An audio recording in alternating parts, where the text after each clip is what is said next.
Hey everyone, welcome back to another week in GTA Online. This week, new content. But before we get into that, I do want to make you aware of the video I uploaded yesterday about GTA 6. Very much seeming like it's actually releasing in November. So if you missed that, go check out that video. As for GTA Online's new content, Deadline Duet is going to be available, with the Astrale finally being available for a small price of $1.5 million after being exclusive to GTA Plus for an entire month.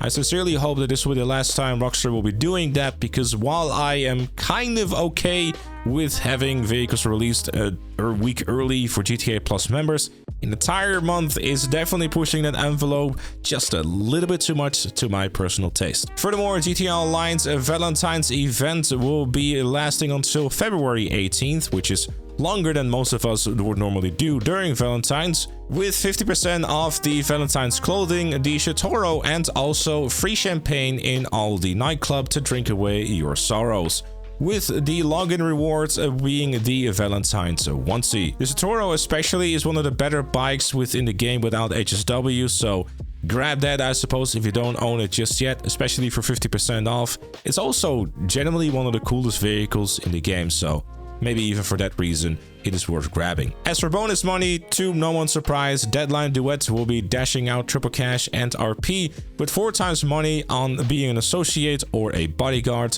double cash and RP on the short trip missions, as well as community race series, and double cash RP and research progress on the bunker research missions. And finally, double production speed on the meth biker business. And if you paid attention to the short that I uploaded last week about the cocaine business where they did the same thing, you are able to stack it with the mentioned production speed bonus as well, allowing you to make a crap ton of money in a short amount of time, but you probably spend most of your time just sitting in your meth business, resupplying over and over and over again. So if you need a tier 4 challenge done, I guess this week is another great week of getting that done. And finally, the weekly challenge for this week is simply winning 2 adversary modes for a cool $100,000. Also, if you want to make some money this week, the short trip missions are actually a very good way of making money. Normally they pay out $50,000, but with double, you'll be making $100,000 for each individual mission. And as far as I'm aware, you can also skip the cutscenes, which will make this a lot quicker and allow you to make a lot more money a lot faster too. So that's definitely this week's highlight, aside from, of course, the new mode that, as always, I encourage people to check out. For discounts this week, there's 40% off the Meth Lab properties and upgrades, which I guess if you don't own a Meth Lab yet and you need to add that to your collection for your nightclub, it is definitely worth grabbing. Perhaps if you own a mansion, it could also be worth it, but generally speaking, I'm still not a huge fan of like biker businesses as a whole.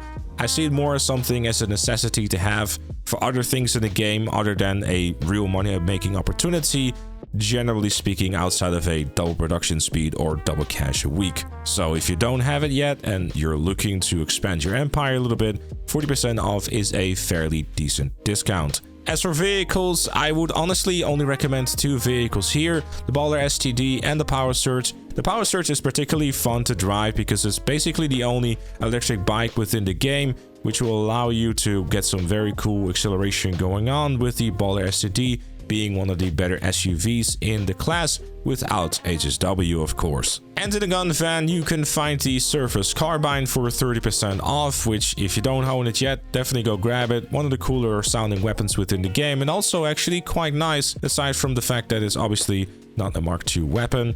And 30% off the EMP launcher for GTA Plus members only. Yeah, I honestly think an RPG is still way more useful than an EMP launcher, but you can do some goofy things with it if you want to. And finally, for move vehicles, there once again isn't really anything here in terms of performance to grab, so unless you like the look of something, grab it. If not, then well, don't. But with that said, that's it for this one. Thank you so very much for watching, and I'll see you all later.